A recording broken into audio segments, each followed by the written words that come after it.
We were just talking today about what's going on in Iran. I mean, everybody's aware of what's happening. We thought we'd just talk a little bit about what is known as forcing the spring, which there's a class of ancient magicians, black magicians. I call them Canaanites in other videos, right? And this is an ancient, and this goes on every single year. It's the beginning of the season of sacrifice. And in ancient Greece, they actually had what were they called? The Helots. The Helots would be set free in the countryside, and the Spartans would hunt them down instead of the human hunting stuff, the human hunting parties. That goes back to ancient Rome, ancient Greece. The even before that, Babylonian stuff, Syrian as well. But forcing the spring is March 5th is the day that you're supposed to return blood to the Earth Mother Gaia, to force the spring, to bring the sun back from the underworld. And it's an ancient belief that if the pagan witches didn't do this, the Druidic witches didn't do this, it would be icy and the sun would stay in the underworld, etc., and so forth. And it goes, even far beyond that. It's a human sacrificial moon ritual, what's going on in Iran. It's a human sacrificial ritual of the moon. It coincides with Ramadan. It's also coincided with an eclipse here the last couple of days, Sam. There's an eclipse, I think. I think I've been March 3rd. We didn't see it. Moon. March 3rd on the full moon we didn't see it up here. So but it just happened. It just happened. It's happening. Yeah, I mean, it still happened. There was the planetary alignment last night too.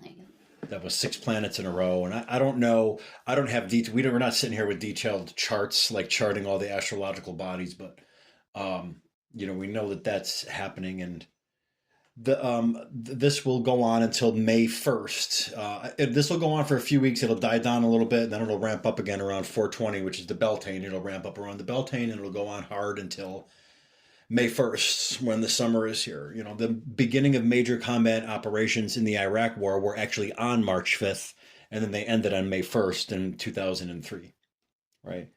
And, unfortunately, also we saw this morning that there was a school hit. 184, I don't know how many, 184. I know that the number added up to 13. And it's, this stuff does not have to happen for the sun to come back. And I think that these rituals, though, why they like children so much is the fresh, energy, the adrenaline. I don't know. All the stuff that we've known for a long time about these vampiric people that run the world, and that's what they do. They're energy vampires. They also, and I know that there's about a lot of stuff coming out too about the consummation, the consuming of flesh, blood, all of this kind of shit. Like it's all real, and stuff's all real. We've some of us have known about it for a long, long time. Even the deep dark stuff that we're seeing now. Some people, it's a little bit more new to.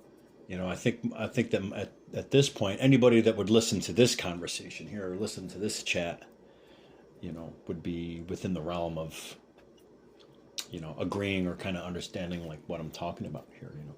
Human sacrificial ritual in the form of war, and Ramadan was being celebrated right on top of the destruction and the ashes. Not that I'm saying that all Muslim people are aware of all of this stuff. That's certainly not the case.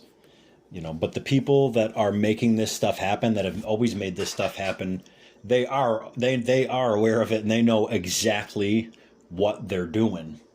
What they're doing is forcing the spring by sacrificing children to their god, Baal, god of fertility and storms, and the bullhorns, the moon. Yeah. Whereas it's a question who was permitted to live and die, yeah. And it was necessary. Yeah, I don't know. It's just the select group gets to make that choice, and they all kind of agree upon it.